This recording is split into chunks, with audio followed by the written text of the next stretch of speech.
প্রতিটা কাজ যেন নবীর মতো করে হয়, এই চ্যালেঞ্জটা নিতে হবে। আগে 40 দিনের টার্গেট নেই একটা, আগামী 40 দিন আমরা নবী সাল্লাল্লাহু আলাইহি ওয়াসাল্লামের মতো লাইফ লিড করব। যদি পারি ইনশাআল্লাহ আমাদের দ্বারা কিছু হবে, যদি না পারি বুঝতে হবে আমরা শুধু কথায় পারদর্শী, আমাদের কাজের কোনো মূল্য আসলে নাই। তো আমরা বিশ্বাস করি যে আমাদের তরুণ প্রজন্ম শুধু কথায় পারদর্শী না, তারা কাজ করেও দেখাতে পারবে ইনশাআল্লাহ। হয়তো বার্ধক্যে যারা আছে তারা হয়তো পারবে না, তারা হয়তো চাচ্ছে কিন্তু পারছে না। অনেক মুরব্বী আমার পরিচিত আছেন যারা চান আরো বেশি আমল বাড়াতে, কিন্তু পারছেন না, শরীর কুলাচ্ছে না, ডায়াবেটিস, প্রেশার আর অনেক সমস্যা। আর যদি পরিবারের মধ্যে ঢুকে যান বিয়ে শাদীর মধ্যে, তাহলে তো অবস্থা খারাপ আরো। আর যদি মাশাআল্লাহ এই যুগের কোনো দিনদার ক্যাটরিনা কাইফ ভাগ্যে জোটে, তাহলে তার পিছনেই সারা জীবন চলে যাবে। সো পরিবারে ঢোকার আগেই, মানে বিয়ে শাদী করে সংসার গোছানোর আগেই পড়াশোনাটা শেষ করে ফেলেন, কারণ ওর পরে রেসপন্সিবিলিটি বাড়বে, আপনার অনেক কাজের চাপ চলে আসবে। এগুলোকে সুন্দর মতো ব্যালেন্স করা খুব ডিফিকাল্ট, এত সহজ না। যুগটা ভাই এত কঠিন যে সবকিছু পারফেক্টলি করার চেষ্টা করার পরেও কখনো কখনো হিমশিম খেয়ে উঠি পারি না। মানে মাঝে মাঝে আমি নিজেও রাগ হই, পরিবারের উপরেও রাগ হই। কিরকম? সেটা হচ্ছে যে একজন সায়েন্টিস্ট যদি নিউক্লিয়ার ওয়েপেন্স নিয়ে কাজ করে, তাকে একটা রুম দেওয়া হয়, গবেষণা করার একটা টেবিল চেয়ার দেওয়া হয়, একটা ল্যাব দেওয়া হয়, তার পরিবার, তার সন্তান, তার ভরণ পোষণ, তার গাড়ি বাড়ি সব দায়িত্ব সরকারের। তার কাজ কি? সে বসে বসে নিউক্লিয়ার ওয়েপেন্স তৈরি করে। ওই ওয়েপেন্সটা যখন তৈরি হবে তখন ওই রাষ্ট্রের উন্নতি হলো, এটাও চোখ তুলে তাকাতে পারবে না, কারণ তাকালেই বোম মেরে দেব।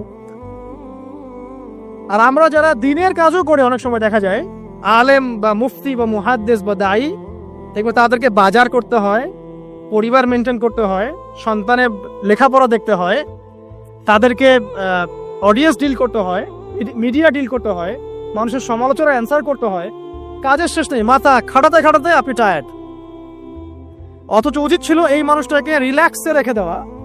আপনার কাজ শুধুমাত্র দিনের জ্ঞান অর্জন করা, বড় বড় ডিগ্রি সার্টিফিকেট অর্জন করা, গবেষণা করা, আলেম ওলামার সোহবতে যাওয়া, কিছু লিখা, কিছু বলা, যাতে ন্যাশন উপকৃত হয়। এরকম সুকুনের পরিবার কয়টা আছে আলেমদেরকে জিজ্ঞাসা করো। আমার ধারণা যে বেশিরভাগ আলেমেরই এরকম পরিবার নাই। এই কারণে অনেক বড় বড় স্কলার মাঝপথে ঝরে পড়ে, অনেক বড় বড় আলেম মাঝপথে ঝরে পড়ে। আর আমাদের এই ফিতনা সৃষ্টিকারী পরিবারের সদস্যরা এগুলো বুঝতে চায় না। তারা বুঝতে চায় না ওদের দায়িত্বটা কি। তাদের দায়িত্ব হচ্ছে ওই ব্যক্তিকে সাপোর্ট করা পিছন থেকে, যে আল্লাহর দ্বীনের পথের একজন দায়ী, একজন মুবাল্লিগ, একজন আলেম, একজন ফকিহ। সেক্ষেত্রে আল্লাহ পাক হয়তো আমাদেরকে পরীক্ষা করছেন অথবা গুনাহ মাফ করছেন, কিন্তু এটা হওয়া উচিত ছিল না। যারা দ্বীনের পথে কাজ করবে তাদের পরিবারটা হবে সেই রকম যেন পরিবার থেকে কোনো প্রেশার তার মধ্যে না আসে, মানসিকভাবে সে যেন স্ট্রেস না পায়, রিল্যাক্সে সে দিনের কাজ করতে পারে। দেখবেন তার দ্বারা লক্ষ লক্ষ কোটি কোটি মানুষ উপকৃত হবে। হ্যাঁ, এই জন্য অনেক, হ্যাঁ এটা ঠিক বলেছো ভাই, এই জন্য অনেক বড় বড় মুহাদ্দিস ছিলেন যারা কিন্তু আসলে কোনোদিন বিয়ে করেন নাই। তবে এটা আমি নিরুৎসাহিত করছি না। যদি আল্লাহ পাক একজন দিনদার স্ত্রী আপনাকে দান করেন, আর স্ত্রী শুধু একমাত্র পরিবারের অংশ না, আপনার এখানে মা আছে, আপনার বোন আছে, আপনার সন্তান আছে, ভাই বোন সবাই মিলেই পরিবার। একজন ভালো দেখবেন, বাকিরা হয়তো আপনাকে এভাবে সাপোর্ট করছে না। তো দিনদার স্ত্রী যদি সাথে থাকে, ইনশাল্লাহ আপনি বিশ্বজয় করতে পারবেন ইনশাল্লাহ। এটা আল্লাহ পাক নিয়ামত হিসেবে দেখ সবাইকে, সব যুব সমাজকে আমরা দোয়া করি। কিন্তু ডিসিশন নেওয়ার ক্ষেত্রে খুব সাবধান, সতর্ক থাকতে হবে। কারণ সব বোর খবর আর মেয়ের পিছনে কি দিন দিতে থাকে না। কয়টা বলছি? তওবা, লক্ষ্য স্থির করা, আপনার হায়াতকে কাজে লাগানো। এরপরে বলছে আমলের কথা। আমল যদি পারফেক্ট না হয় তাহলে আসলে আমাদের দোয়াগুলো ঝুলে থাকবে। আমল বেশি বেশি করলে ইনশাআল্লাহ তাআলা আল্লাহ পাকের নৈকট্য অর্জন করা যাবে, আল্লাহ পাকের মারিফত অর্জন করা যাবে ইনশাআল্লাহ। তখন সেই ব্যক্তির দ্বারা দিনের অনেক বড় বড় খেদমত হওয়া সম্ভব ইনশাআল্লাহ তাআলা। আল্লাহ পাক তৌফিক দান করুন। আর আমলের জন্য একটাই মানে নাসিহা আমার, সেটা হলো রাসূল সাল্লাল্লাহু আলাইহি ওয়াসাল্লামের 24 ঘন্টার যে দিন রাত, এই স্টাইলে আমাদেরকে রুটিন করতে হবে। ঘুম, খাওয়া, লেখাপড়া করা, দাওয়াতি কাজ সবকিছু একদম ওই রুটিন ওয়াইজ। ইনশাআল্লাহ তাআলা দেখবেন আপনার জীবনে বরকত হচ্ছে ইনশাআল্লাহ তাআলা। আমি এমনও সালাফের কথা পড়েছি, আমি নাম এই মুহূর্তে ভুলে গেছি, তিনি যখন দার্স দিয়ে বাসায় ঢুকতেন, এত ব্যস্ত থাকতেন দিনী কাজে, দার্স দিয়ে বাসায় ঢুকতেন, যে সময়টা তিনি ইস্তেঞ্জা করছেন বাথরুমে, ওই সময়টা তার সন্তান তাকে পড়াশোনা তো বাইরে থেকে, উনি ইস্তেঞ্জা করতে করতে শুনছেন যে তার সন্তান ঠিক পড়ছে কিনা। এইভাবে তারা টাইম ব্যালেন্স করতে। এই যুগে কিন্তু সম্ভব হচ্ছে আমাদের পক্ষে? বিভিন্ন ফিতনা চারপাশে, অতএব শক্ত হতে হবে, দিনের ব্যাপারে শক্ত হতে হবে। আল্লাহ পাক তৌফিক দান করুন। 5 নাম্বার হচ্ছে হালাল উপার্জন। যখন আপনি উপার্জনের দিকে যাবেন, ছোট একটা জব করেন, গভর্নমেন্ট জব হোক, নন গভর্নমেন্ট জব হোক, ব্যবসা হোক, কৃষিকাজ হোক, আপনি হালালে থাকার চেষ্টা করুন। হারাম রিজিকের অনেক প্রলোভন সামনে থাকবে, হারামে যাবেন না, ইনশাআল্লাহ তাআলা দেখবেন আল্লাহ রাব্বুল আলামিন আপনার অল্প রিজিকে বরকত দিবেন। সাথে দুনিয়াতে সন্তুষ্ট থাকা শিখতে হয়। অসন্তুষ্ট থাকলে আপনি কখনোই সন্তুষ্ট হতে পারবেন না। আজকে একতলা বাড়ি আছে, কালকে 2 তলা চাবেন, আজকে একটা গাড়ি আছে, কালকে আরেকটা চাবেন। এই চাহিদার কোনো শেষ হবে না। কিন্তু হালাল রিজিকে সন্তুষ্ট থাকলে ইনশাআল্লাহ আল্লাহ পাক এখানেই বরকত দিবে ইনশাআল্লাহ। আল্লাহ পাক আমাদের সবাইকে হালাল রিজিকের ব্যবস্থা করে দিন এবং আল্লাহ যা দিয়েছেন তাতে সন্তুষ্ট থাকার তৌফিক দান। যুবকেরা ব্যবসায় বেশি ফোকাস করতে পারে, বড় বড় গভর্নমেন্ট জবগুলোতেও ফোকাস করতে পারে, যেখানে গেলে আপনি সমাজের জন্য কিছু করতে পারবেন। আপনারা প্রশাসনের দিকে ফোকাস করতে পারেন, সেখানে যাওয়ার চেষ্টা করেন, ইমান নিয়ে সেখানে চলার চেষ্টা করেন। বাংলাদেশের যে ফোর্সগুলো আছে এখানে যাওয়ার চেষ্টা করেন, দেশের জন্য কিছু করেন। মুসলিমরা যদি এখান থেকে সরে আসে আস্তে আস্তে, তাহলে এখানে সমস্ত জায়গাগুলো খারাপ মানুষদের ভর্তি হয়ে যাবে, তখন সিচুয়েশন আরো খারাপ হয়ে যাবে। যারা এগুলোতে যেতে পারছেন না, কৃষি কাজ করেন, কোনো নিজস্ব কোনো প্রজেক্ট লঞ্চ করেন, ক্রিয়েটিভ হন, উদ্যোক্তা হন, দেখবেন ইনশাআল্লাহ তাআলা আপনার ওই নতুনত্বের মধ্যে আল্লাহ পাক বারাকা দিবেন ইনশাআল্লাহ। আমি এমনও ভাইকে চিনি যারা লন্ডন আমেরিকা থেকে পড়াশোনা করে এসে বাংলাদেশে এসে অর্থনৈতিক যে প্রজেক্টগুলো আছে এগুলো লঞ্চ করেছে। আপনার ডেইরি প্রজেক্ট করেছে, পোল্ট্রি করেছে, হ্যাঁ, তারপরে কাপড়ের ফেব্রিক্সের ব্যবসা করেছে, ঠিক আছে, কম্বলের প্রজেক্ট করেছে, মানে অনেক ক্রিয়েটিভ অনেক কাজ করেছে, যেগুলো কিন্তু তারা না করলেও পারতেন, বড় চাকরি তারা করতে পারতেন। ক্রিয়েটিভ কাজ করেছেন, উদ্যোক্তা হয়েছেন, আল্লাহ পাক তাদেরকে এত সচ্ছলতা দিয়েছেন মাশাআল্লাহ, তাদের কাছে মানুষ এখন ধার চাচ্ছে টাকা পয়সা।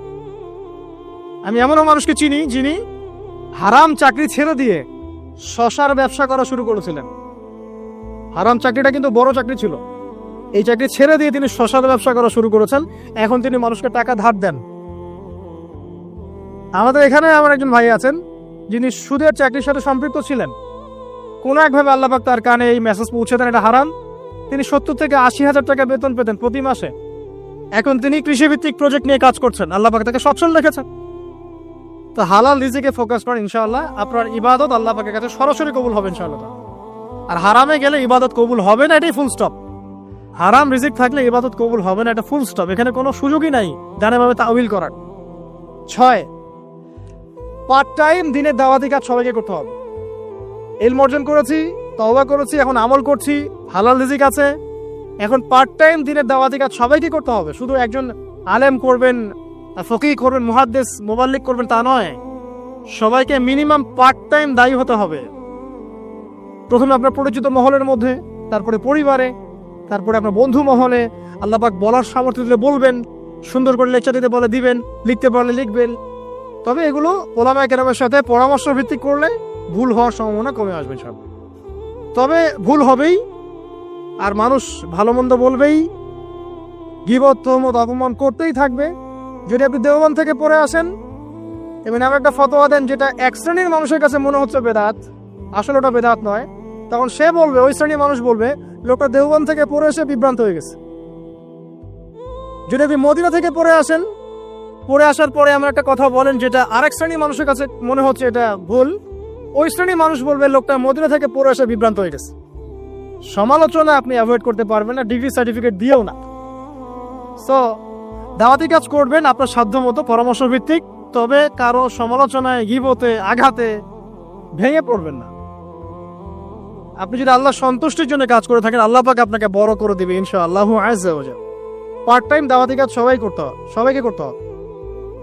আর এর মধ্যে থেকে কিছু মানুষকে আলেম হতে হবে, আলেম হয়ে উম্মার দায়িত্ব গ্রহণ করতে হবে। আল্লাহ পাক তৌফিক ইনায়াত করুন, আমিন। আর দু একটা বলে শেষ করে দেই। এরপরে আপনি পরিবার গঠনের বিষয়ে যাবেন। পরিবারটা এমনভাবে গঠন করেন, এক কথায় আপনাকে হতে হবে ইব্রাহিম আলাইহিস সালামের মতো, আপনার সন্তান হবে ইসমাইল আলাইহিস সালামের মতো, এবং আপনার স্ত্রী হবে হাজারা এবং সারা আলাইহিস সালাম তাদের মতো। এরকম যদি পরিবার হয় ইনশাআল্লাহ তাআলা আশা করা যায় সমাজের অবস্থা আগামী 10 বছরে এমন থাকবে না, আগামী 20 বছরে এমন থাকবে না ইনশাআল্লাহ তাআলা। আর সবশেষে যে কথাটা বলবো সেটা হলো যে আমাদের সবাইকে এভারেজ চিন্তা করলে হবে না, আল্লাহ পাকের জমিনে দ্বীন ইসলাম প্রতিষ্ঠার চিন্তা থাকতে হবে। আর প্রতিষ্ঠা মানে নিরপরাধ মানুষকে বোম মেরে হত্যা করা নয়। ইসলামের দাওয়াত, তাবলীগ, প্রচার প্রসার এই বিষয়গুলোকে ছড়িয়ে দেওয়া, এটার জন্য ইউনিটি দরকার। ইউনাইটেড প্ল্যাটফর্ম করতে পারলে খুব ভালো হয়, না পারলেও এখানে বিভক্তি বাড়াবেন না। আপনি আপনার জায়গা থেকে যতটুকু পারেন করেন, এরপর আল্লাহর কাছে ছেড়ে দেন। আল্লাহ পাকের জমিনে দ্বীনের প্রচার প্রসারের জন্য আপনি আপনার জান, মাল, সময়, আপনার শ্রম, আপনার কথা, আপনার কলম, আপনার ইনিশিয়েটিভ সবকিছু দিয়ে একটা স্ট্রাইভ করেন। ওই কাজটাই আপনার প্রজেক্ট, যেটা আপনি কালকে আমাদের মাঠে আল্লাহর সামনে দাঁড়িয়ে বলবেন, আল্লাহ আমি আমার দুনিয়ার হায়াতে তোমার দিনের জন্য এতটুকু কাজ করে আসতে পেরেছি, আল্লাহ এই ওসিলায় আমাকে মাফ করে দাও। আর এখনকার যুগটা অদ্ভুত একটা যুগ, মানে যত এই যুগে আমরা বেঁচে থাকছি আমরা বিস্ময়ে হতবাক। মানে আসলে আবু বকর, ওমর, ওসমান, আলী রাদিয়াল্লাহু আনহুম, আল্লাহ পাক তাদেরকে জান্নাতুল ফিরদৌস দান করুন, তারা যদি এই যুগে আসতেন, একদিন থাকলে আল্লাহকে রিকোয়েস্ট করতেন, আল্লাহ আমাদেরকে আবার আগের যুগে নিয়ে যাও, এখানে থাকতে পারবো। অদ্ভুত যুগ।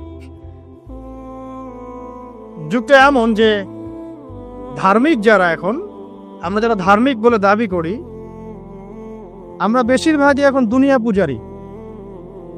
দাড়ি, টুপি, পাগড়ি, জুব্বা, যাই হোক লেবাস পোশাক, আমাদের মধ্যে বেশিরভাগ ম্যাক্সিমাম ইল্লা মাশাআল্লাহ দুনিয়া পূজারি। দুনিয়ার ভালো মন্দ আগে বুঝবো, তারপর দিন। দিনকে আমরা দুনিয়ার উপরে অগ্রাধিকার দিতে শিখছি না, আগে দুনিয়া পরে দিন। এমন একটা যুগ যেখানে ধার্মিকদের ঐক্যবদ্ধ থাকার কথা, স্পেশালি মুসলিমদের, কিন্তু আমরা মুসলিমদের মধ্যে কোনো ঐক্য দেখতে পারি না। যতই ঐক্যের বলে আওড়াই না কেন, বাস্তবতা হচ্ছে যে আসলে এখানে ঐক্যের কোনো নামগন্ধ নাই। কিন্তু আমরা চাই যে সবাই ঐক্যবদ্ধ হই, ঠিক আছে? অদ্ভুত যুগ। দেখবেন 5 ওয়াক্ত নামাজ পড়ছে মাশাআল্লাহ মসজিদ কমিটির সভাপতি হাজী সাহেব, সুদ ছাড়তে পারছে না। অদ্ভুত যুগ। দেখবেন যে মাশাআল্লাহ বাবা তাহাজ্জুদ গোজার, বাবা প্রত্যেক রাতে তাহাজ্জুদে নামাজ পড়ে মাশাআল্লাহ। মাও দেখবেন যে বোরখা পরে বাইরে বের হচ্ছে, মেয়ের গায়ে পর্দার বালাই নাই। অদ্ভুত যুগ। মানে মা আর মেয়ে বাইরে বের হয়েছে, মা মাশাআল্লাহ খাস পর্দা, যদিও তার দিকে কেউ তাকায় না, আর মেয়ের গায়ে পর্দার কোনো বালাই নাই। মানে এমন একটা যুগ, আপনি যদি আল্লাহ এবং তার রাসূলের চোখ দিয়ে দেখেন, কোরআন এবং সুন্নাহর নূর দিয়ে এই বিশ্বটাকে দেখেন, আপনি হতবাক হয়ে যাবেন যে কি হচ্ছে আশপাশে। আসলে এই ওয়ার্ল্ডটাই পাগল না আমি নিজেই পাগল? তখন আপনার কাছে এরকম মনে হবে। এখন মনে হয় আমরা নিজেরাই মনে হয় পাগল, ওরাই মনে হয় সুস্থ। আজকে নিউজ দেখলাম একটা, আমার এক ভাই শেয়ার করেছে হোয়াটসঅ্যাপে আমাকে। সকালে দেখার পর থেকে আমার গাটা গিনগিন করছে এখন পর্যন্ত। মানে আমি মেলাতে পারছি না সমীকরণ। আর এই যখনই পড়তে বসছি বা আমল করতে যাচ্ছি, নামাজে দাঁড়াচ্ছি, ওই নিউজটাই মাথার মধ্যে বারবার ঘুরপাক খাচ্ছে। দেখলাম যে দীর্ঘকাল পর্যন্ত, একটা দীর্ঘ সময় পর্যন্ত একজন বাবা তার মেয়ের সাথে জেনা করে যাচ্ছে এবং সে হাতে নাতে আজকে ধরা পড়েছে। মানুষ তাকে গণপিটুনি দিচ্ছে। কোন একটা জেলার নাম বললো, আমি ঠিক মনে করতে পারছি না, মেবি পটুয়াখালী টাইপের কোন একটা জায়গা। তো একটু ভাবেন যে আসলে কোন জায়গায় আমরা আছি এখন। আমরা কি সুস্থ না বিশ্বটা সুস্থ? একজন বাবা কিভাবে একজন মেয়ের সাথে, যুবতী মেয়ের সাথে একটা লম্বা সময় পর্যন্ত শারীরিক সম্পর্ক মেনটেন করতে পারে? আর মিডিয়ার মাধ্যমে যখন এটা মানুষের কাছে প্রচার হচ্ছে, তখন মানুষের মধ্যে একটা চিন্তা আসছে যে আসলে এটাও হতে পারে। এবার কিন্তু এই পাপটা বাড়বে, কারণ মানুষ আগে ভাবতো এটা হতে পারে না, এখন মানুষ জানলো যে এটাও হতে পারে। এই কথাটা কিন্তু সাহাবায়ে কেরাম বলতেন যে আল্লাহ পাক কোরআনে নাজিল না করলে আমরা জানতামই না যে এমন একটা যুগ ছিল যে যুগে ছেলে ছেলের সাথে জেনা করতো, নাউজুবিল্লাহ। আর নবী সাল্লাল্লাহু আলাইহি ওয়াসাল্লাম বলেছেন, আমার উম্মতের মধ্যে আমি ভয় পাই কয়েকটা জিনিস, তার মধ্যে একটা হচ্ছে আমার উম্মত সমকামী হবে, আমার উম্মতের একটা অংশ সমকামিতায় লিপ্ত হবে, যেটা এখনকার ওয়ার্ল্ডের কিন্তু একটা মৌলিক সমস্যা। অলমোস্ট এভরি কান্ট্রিতে এদের সংখ্যা বাড়ছে ডে বাই ডে। আপনি হয়তো ভাবছেন যে আপনি 5 ওয়াক্ত নামাজ পড়েন, মাশাআল্লাহ, রোজা রাখেন, যাকাত দেন, ইসলামিক লাইফ মেনটেন করেন, বাইরের জগৎটাও এমন। আসলে ব্যাপারটা এমন না। বাইরের জগৎটা ডেঞ্জারাস, ডিসগাস্টিং, মানে একটা ডেভাস্টেটিং বাইরের জগৎটা। পাপ, পঙ্কিলতা, অশ্লীলতা, ফাহেশা, হারাম, ব্যভিচার, জিনা, সুদ, ঘুষ, দুর্নীতি, হত্যা, রাহাজানি, ডাকাতি, চুরি শব্দে ভর্তি বাইরের জগৎ। আর আমরা মসজিদে এসে 5 ওয়াক্ত সালাত আদায় করছি আর মনে করছি আমরা সেফ। যতক্ষণ বাইরের পরিবেশটাও ইসলামের আদলে গড়ে উঠবে না, ততক্ষণ পর্যন্ত আমাদের ব্যক্তিগত জীবনের ইবাদত, পারিবারিক জীবনের ইবাদতগুলো দীর্ঘ সময় পর্যন্ত সাস্টেইন করতে পারবে না। অদ্ভুত যুগ, ঘরে ঘরে দেখবেন পরকীয়া চলছে, ম্যাক্সিমাম ঘরে ঘরেই পরকীয়া। স্বামী স্ত্রীকে নিয়ে সন্তুষ্ট না, স্ত্রীও স্বামীকে নিয়ে সন্তুষ্ট না। আগে যেমন ডায়মন্ড খুঁজে পাওয়াটা খুব রেয়ার একটা ব্যাপার ছিল, এখন একটা কুমারী মেয়ে খুঁজে পাওয়াটা রেয়ার ব্যাপার হয়ে গেছে। বিয়ে তো করেন নাই, করতে যান সামনে। আর যারা করেছেন তারা তো আমার কথা বুঝবেন যে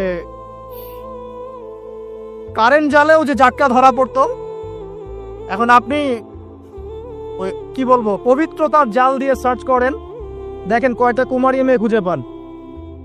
স্কুল কলেজের মেয়েরাও এখন কুমারী নাই, অনেকেই নাই, ইল্লা মাশাআল্লাহ। পরিবারের লোকজন জানেও এগুলা, এটাই স্বাভাবিক। এখন গত লেকচারে কিছু কথা বলছিলাম যে মিডিয়ার মধ্য দিয়ে এমন একটা ট্রেন্ড চালু করা হয়েছে যে আস্তে আস্তে পাপগুলোকে স্বাভাবিক করে ফেলা হয়েছে। সুদ খায় মানুষ, কোনো ফিলিংস নাই, মনে করে স্বাভাবিক, সবাই খায়, আমিও খাই, এই যুগে না খেলে চলে নাকি। ঘুষ নেয় মানুষ, বলে স্বাভাবিক, ঘুষ ছাড়া কি চাকরি হয়, নর্মাল ট্রেল।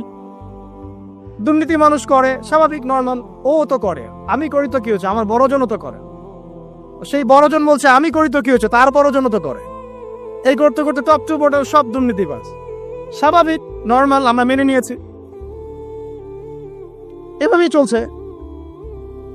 যুবকরা স্মোক করে, মাদক সেবন করে, নর্মাল, সব যুবকই তো করে। কলেজ ইউনিভার্সিটিতে আমি করলে কি সমস্যা? জিনা, সবাই তো যাচ্ছে পতিতালয়, তা আমি গেলে কি সমস্যা? সবাই অ্যাফেয়ার করছে হারাম, তা আমার একটা গার্লফ্রেন্ড থাকলে কি সমস্যা? এভরিবডি হারামগুলোকে আমরা মেনে নিয়েছি এবং মিডিয়ার মধ্য দিয়ে ট্রেন্ডটা চালু করা হয়েছে যেগুলো নর্মাল। অথচ নবী সাল্লাল্লাহু আলাইহি ওয়াসাল্লাম, এই যে ফয়জুল কালাম বইয়ের মধ্যে হাদিসটা আছে যে যখন তোমার পাপ তোমাকে বাধা দিবে না, মানে তোমার ভিতর থেকে একটা বাধা আসবে না যেটা পাপ, বুঝবা যে ঈমান নাই তোমার মধ্যে। যখন ভিতর থেকে পাপ করলে একটা বাধা আসে, বুঝবা তুমি ঈমানদার। মানে পাপ করলে যদি বাধা আসে ভিতর থেকে যে আমি একটা খারাপ কাজ করেছি, আল্লাহর কাছে আমাকে তওবা করতে হবে, ইস্তেগফার করতে হবে, তখন বুঝবেন যে আপনার ভিতর ঈমান আছে। এই জন্য আল্লাহ পাক আপনার মনের মধ্যে এই চিন্তা নিয়ে আসছেন, আলহামদুলিল্লাহ। যখন পাপ করতে করতে দেখবেন আপনার মনে কোনো ফিলিংসই নাই, তখন বুঝবেন যে আসলে আপনার ভিতর ঈমান আর কিছু বাকি নাই, যেটা আছে খালি ফসকার মতো, একটা নুক্তার মতো। নবীজি বলেছেন সাল্লাল্লাহু আলাইহি ওয়াসাল্লাম, মানুষের অন্তর থেকে আমানত উঠে যাবে, একটা ফসকার মতো পড়ে থাকবে, নুক্তার মতো পড়ে থাকবে। জনগণ বলবে যে অমুক লোক খুব বড় আমানতদার, অথচ ওর কলমের মধ্যে আমানতের জাররা পরিমাণ বাকি থাকবে না।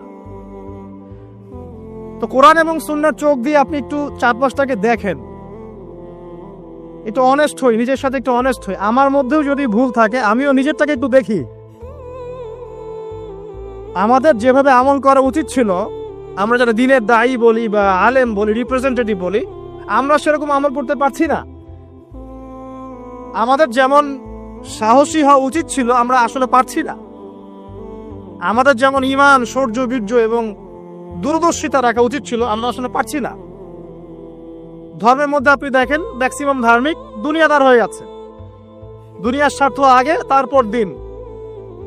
যে যার স্বার্থে দিনের কাজ করছে, আবার ঐক্যের স্লোগানও তুলছে। সবাই সবার মতোই দিনের কাজ করছে, আলাদা আলাদা ভাবে, আবার সবাই ঐক্যের কথাও বলছে। একজনকে বলেন যে ঠিক আছে আপনারা সবাই মিলে একজন আলেমকে সিলেক্ট করেন যিনি মুসলিমদেরকে লিড দিবেন, দেখেন একজনকে সিলেক্ট করতে পারে কিনা।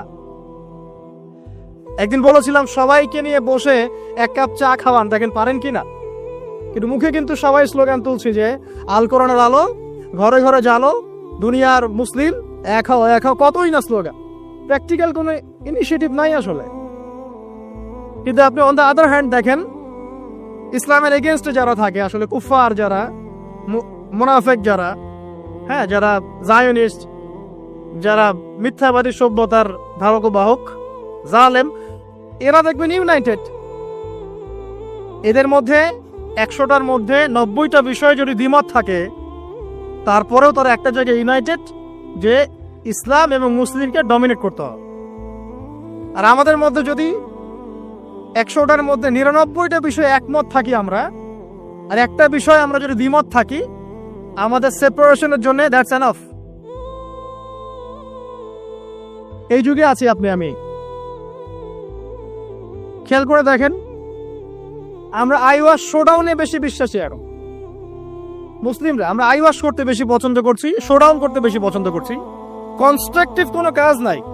আজকে আপনি একটা পোস্ট দিচ্ছেন, কালকে একটা লেকচার দিচ্ছেন। আজকে একটা বই লিখছেন, ঠিক আছে, কালকে হয়তো আপনি অন্য কিছু করছেন। কিন্তু কাজগুলো সব বিক্ষিপ্ত, কনস্ট্রাকটিভ না, যার কোনো লক্ষ্য আছে, সুনির্দিষ্ট লক্ষ্য আছে। সুনির্দিষ্ট লক্ষ্যকে সামনে রেখে মুসলিমদেরকে কাজ করতে হবে। কিন্তু এই দায়িত্ব কে পালন করবে? তরুণ সমাজ এখন মুখিয়ে থাকে এসবের জন্য। তাদেরকে কে নেতৃত্ব দিবে? তাদেরকে বিষয়গুলো বুঝাবে কে? সিচুয়েশন ব্যাখ্যা করবে কে? আর যদি আপনি 2-4 লাইন বেশি কথা বলা শুরু করেন, তাহলে আপনার গলা বন্ধ করে দেওয়া হবে। আস্তে আস্তে এগুলো সব মেনে নিচ্ছি আমরা। এভাবেই চলছে বিগত 100 বছরে। লাস্ট 100 বছরে, এক বছরে কয়দিন? 365 দিন। এই বিগত 100 বছরে এক একটা করে দিন, এক একটা করে রাত গিয়েছে, উম্মাহ আজকে এই জায়গায় এসেছে। আজকে থেকে 100 বছর আগের উম্মার হিস্ট্রিগুলো পড়ে দেখেন। তারপরে আরো সামনে যান, ওসমানীয় খেলাফতের দিকে যান, তার আগে যান ফাতেমিতে যান, কর্ডোভায় যান, মুঘলে যান, এদিকে আপনার মামলুকে যান, ঠিক আছে, তাবেঈনদের যুগে যান, আব্বাসীয় খেলাফতের যুগে যান, উমাইয়াতে যান, সাহাবীদের যুগে যান, দেখবেন ওই সময়কার মুসলিমদের অবস্থা এমন ছিল না এবং বিশ্বের প্রেক্ষাপটে এমন ছিল না।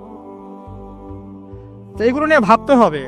ভাবতে হলে পড়তে হবে, কোরআন পড়তে হবে, হাদিস পড়তে হবে, ইতিহাস পড়তে হবে, অর্থনীতি সম্পর্কে জানতে হবে, পলিটিক্যাল সায়েন্স পড়তে হবে। কে পড়তে চায়? অনলাইনের যুগ, সবাই লেকচার শুনতে চায়। এবং লেকচার শোনা জাতি হুজুকে লাফায় বেশি। একজন আলেম একটা কথা বলবে, ওটার পিছনে হুজুকে লাফাবে। আবার দেখবে আরেকজন আলেম তার কাউন্টার একটা দলিল দিয়েছে, এবার এর পিছনে হুজুকে লাফাবে। আসলে কার দলিল কতটুকু অথেন্টিক এ তো জানে না, কারণ এ তো পড়াশোনাই করতে চায় না। আমরা পড়তে চাই কম, লেকচার শুনতে চাই বেশি। আর লেকচার শুনছেন আজকে আপনি এক টপিকে, কালকে আরেক টপিকে, তারপরের দিন আরেক টপিকে, কোনো কনস্ট্রাকটিভ কিছু নাই। মাথাটা বিক্ষিপ্ত। কেমন জানেন? ধরেন যে আমাদের প্রত্যেকের বাসায় একটা করে ডায়েরি আছে। একটা এক্সাম্পল দেই, একটা করে ডায়েরি মনে করেন সবার বাসায় আছে। যুগটা এমন যে এই ডায়েরিতে আপনি যাই লিখবেন সবাই দেখতে পারবে, যাদেরকে আপনি অ্যাক্সেস দিবেন সবাই এই লেখাটা দেখতে পারবে। এখন আপনি মনে করেন বাসায় শুয়ে আছেন এসি রুমের নিচে, তা আপনি দেখছেন যে বিশ্বের কোনো জায়গায় মুসলিমকে নির্যাতন করা হচ্ছে, কোনো জায়গায় একটা মেয়েকে রেপ করা হলো, কোনো জায়গায় কি বলবো শিশুদেরকে বোম মেরে হত্যা করা হচ্ছে, কোনো জায়গায় জুলুম হচ্ছে ইত্যাদি। আপনি এগুলো শুয়ে শুয়ে দেখছেন, আপনার ডায়েরিতে আপনি এগুলো দেখছেন। এবার আপনি বিছানায় শুয়ে শুয়ে এগুলো নিয়ে চিন্তা করতে করতে করতে করতে আপনি ফেড আপ যে আসলে কিছু তো করতে হবে, এগুলো তো মেনে নেওয়া যায় না, কিছু একটা তো করতে হবে, কি করব? তো লেপটা সুন্দর করে গা থেকে সরিয়ে, যোদ্ধার মতো একদম গা থেকে একদম কম্বলটা সরিয়ে উঠে ডায়েরিটা হাতে নিলেন, নিয়ে লিখলেন যে উম্মার আজকে এই অবস্থা, এই করতে হবে, সেই করতে হবে, এটা করতে হবে, ওটা করতে হবে, ডায়েরি বন্ধ করে রেখে দিলেন, আবার গিয়ে ফোন। দিস ইজ ফেসবুক, এটাই ফেসবুক। কনস্ট্রাকটিভ কোনো কাজ নাই। আপনি আপনার মতো লিখলেন, শুয়ে পড়লেন, আরেকজনের মতো লিখলো, সে শুয়ে পড়লো, আরেকজন লিখলো, সে শুয়ে পড়লো। এরা ইউনাইটেড না, আর এদেরকে লিড দেওয়ার মতো কেউ নাই। আবার যা ঐক্যের কথা বলছে, এরা ইন্টারনালি ডিভাইডেড। এভাবে কি একটা জাতি সফল হবে কিনা, এটা আমার প্রশ্ন। আমাদের আগে সামাজিক যোগাযোগ মাধ্যম ব্যবহার করার মানে যে কি বলবো নিয়ম শৃঙ্খলা শেখা উচিত। আসলে সামাজিক যোগাযোগ মাধ্যম কিভাবে ব্যবহার করতে হয়, ইফেক্টিভ ইউজিং শেখা দরকার অনলাইন সেকশনে। আমরা মোটেও সামাজিক যোগাযোগ মাধ্যম ইফেক্টিভলি ইউজ করতে জানি না।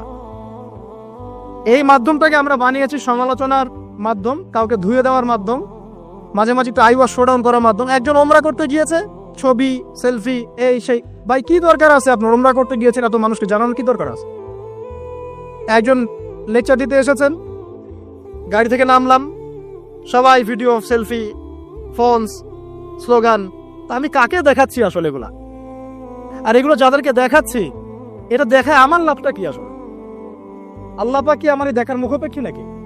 আমার মনে যদি ইখলাস ও নিয়াত থাকে, নিয়াত বিশুদ্ধ থাকে, আমি তো গোপনে আসলেও নাকি আল্লাহ পাক দিবেন। আর আল্লাহ পাক যদি দেখাতে চান আমাকে, তাহলে আল্লাহ পাক আমাকে তুলে নিয়ে আসে সবার সামনে দাঁড় করায় দিবেন। যদি আমি পাহাড়েও লুকাতে চাই, আর আল্লাহ যদি চান যে আল্লাহ পাক আমাকে দেখাবেন সবার সামনে, আল্লাহ পাক ওখান থেকে তুলে আপনাকে দেখাবেন। আর যারা সবাইকে দেখাতে পছন্দ করে, আল্লাহ পাক ওদেরকে আস্তে আস্তে এখান থেকে মিটিয়ে দেন। দেখেন অনলাইন সেকশনে আমরা ইউজিং ঠিক মতো জানি না, আমরা এখানে সমালোচনার মাধ্যম বানিয়েছি, আইওয়াশ শোডাউনের মাধ্যম বানিয়েছি, কনস্ট্রাকটিভ কোনো কিছু নাই, জাস্ট আবেগ ঝাড়ার একটা মাধ্যম বানিয়েছি। সামাজিক যোগাযোগ মাধ্যম ইউজিংটা শিখতে হবে আগে, ইফেক্টিভ ইউজিং কিভাবে। যারা এগুলো লঞ্চ করেছে, ওই ইহুদি খ্রিস্টান সভ্যতা, এরাও তো এগুলো ইউজ করে, ওরা কি আমাদের মতো করে ইউজ করে? একটু ভেবে দেখেন তো। বরং আমরা কি ইউজ করছি তারা মনিটর করে এবং তারা কন্ট্রোল করে। আপনি একটা ভিডিও দেখেন ফেসবুকে, মনে করেন আপনি জমি কিনবেন, কথার কথা ফ্ল্যাট কিনবেন, একটা ফ্ল্যাট কেনার ভিডিও দেখতে থাকেন, আপনি দেখবেন যে পরের দিন যখন আপনি ঢুকবেন ফেসবুকে, আপনাকে ওই ভিডিওগুলোই দেখানো হচ্ছে। তারা আপনার মাইন্ডটাকে রিড করে ফেলেছে। আপনি যদি স্পোর্টস দেখেন, আজকে খেলা আছে না বাংলাদেশ, এখানে একটা কথা বলেই দিই যে মিডিয়া, আপনারা জানেন যে আমি খেলার সাথে ছিলাম একসময়। বাংলাদেশ টিমে যে প্লেয়াররা আছেন তারা কিন্তু মাশাআল্লাহ অনেকেই, বেশিরভাগই নামাজি মাশাআল্লাহ। এটা কি জানেন? আমরা দোয়া করি আল্লাহ পাক তাদেরকে হেদায়েত দান করুক এবং তাদের এই অর্থ সম্পদ বা যে আল্লাহ পাক স্ট্যাটাস দিয়েছেন, এটাকে ইসলামের কল্যাণে কাজে লাগানোর তৌফিক দান করুন। দেখেন আফগানিস্তান শ্রীলঙ্কাকে হারিয়েছে এবং ডিফিটটা খুব ম্যাসিভ ডিফিট ছিল। এখন মিডিয়ার ভাইব দেখেন, মিডিয়া পারবে কি বাংলাদেশ আফগানিস্তানকে হারাতে? সাকিব কি এটা করতে পারবে? অমুক কি এটা পারবে? লিটন দাস তো আজকে ইনজুরিতে পড়েছে, কিভাবে ওপেনিং হবে? মানে মিডিয়া হারা দিচ্ছে বাংলাদেশকে আগে, বাংলাদেশ হারার আগেই মিডিয়াকে হারা দিচ্ছে। দেখেন মিডিয়া ভাইব বলে একটা কথা আছে, যুদ্ধ কিন্তু লাগে নাই, মিডিয়া লাগাই দিবে আগেই। একটা ঘটনা ঘটার আগে আমরা এমনভাবে এটাকে ভাইব তৈরি করি, এটাই হচ্ছে আপনার মাইন্ড প্রোগ্রামিং। ঠিক এইভাবেই পশ্চিমারা এইসব মাধ্যমগুলো দিয়ে আমাদের মাইন্ড প্রোগ্রামিং করছে। তো দেখেন আমাদের ইফেক্টিভ ইউজিং শেখা দরকার, আইওয়াশ শোনানোর দরকার নাই। তো এই যুগে আপনি ওই ডায়েরিতে লিখে কাজ হবে না, এই যুগে কনস্ট্রাকটিভ কাজ করতে হবে, যেমনটা কাজ করছে ইসলামের বিরোধী শক্তিরা মাঠে ময়দানে কাজ করছে। ওরা মিডিয়াকে কাজে লাগায় ঠিকই, কিন্তু ওদের স্বার্থে কাজে লাগে। ওরা মিডিয়া ওদের মতো করে কন্ট্রোল করে, ওদের মতো করে নিউজ করে। যখন ওরা সারা বিশ্বে ছড়িয়ে দিল যে মুসলিমরা, ওরাই তৈরি করলো এই মিডিয়া ভাইবটাকে, তৈরি করলো পশ্চিমারা। কোনোদিন কি কোন মুসলিমকে আল্লাহ পাক অনুমতি দিয়েছেন যে সে মানে একটা নিরপরাধ মানুষকে হত্যা করবে? এই অনুমতিকে আল্লাহ পাক দিয়েছেন? অথচ ওরা এমন ভাবে ফুটিয়ে তুলছে যে মুসলিমরা মনে হয় নিরপরাধ মানুষকে হত্যা করে, এরা মনে হয় সন্ত্রাসী, বোমাবাজি করে ইত্যাদি। তো তো মিডিয়া ভাইভ, ওরা ওদের স্বার্থে মিডিয়া ইউজ করছে। এই যুগে আপনি আমি থাকি, তাহলে কতটা স্মার্ট হয়ে দিনের কাজ করা উচিত সেটা বোঝা উচিত আমাদের। দেখবেন অফলাইনে মাঠ পর্যায়ে দিনের কাজ বেদিনেরা তাদের কাজ করছে, যারা বেদিন তারা ওদের কাজ ঠিকই করছে। আমরা এরকম একটা যুগে বাস করছি। তো এইসব ডায়েরিতে, ভার্চুয়াল ডায়েরিতে যুদ্ধ করে কোনো কাজ নাই। প্র্যাকটিক্যালি পড়াশোনা শিখতে হবে, আগে ইলম অর্জন করতে হবে, আলেম ওলামার কাছে আসতে হবে, তাদের সোহবতে এসে দিন শিখতে হবে, এবং আমলটা বাড়াতে হবে, তাজকিয়া আত্মশুদ্ধি বাড়াতে হবে, মানে ভিতরের আত্মশুদ্ধিটা বাড়াতে হবে, হালাল উপার্জনের দিকে ফোকাস করতে হবে। মুসলিম উম্মার মধ্যে কোনো বিভক্তি ছড়ানো যাবে না। ইউনাইটেড করতে পারি না পারি, বিভক্তি ছড়ানো যাবে না। যে ইস্যুগুলো মাইনর, এগুলো নিয়ে এত বেশি ঝগড়া করা যাবে না, ফাসাদ ক্রিয়েট করা যাবে না। এছাড়া আপনার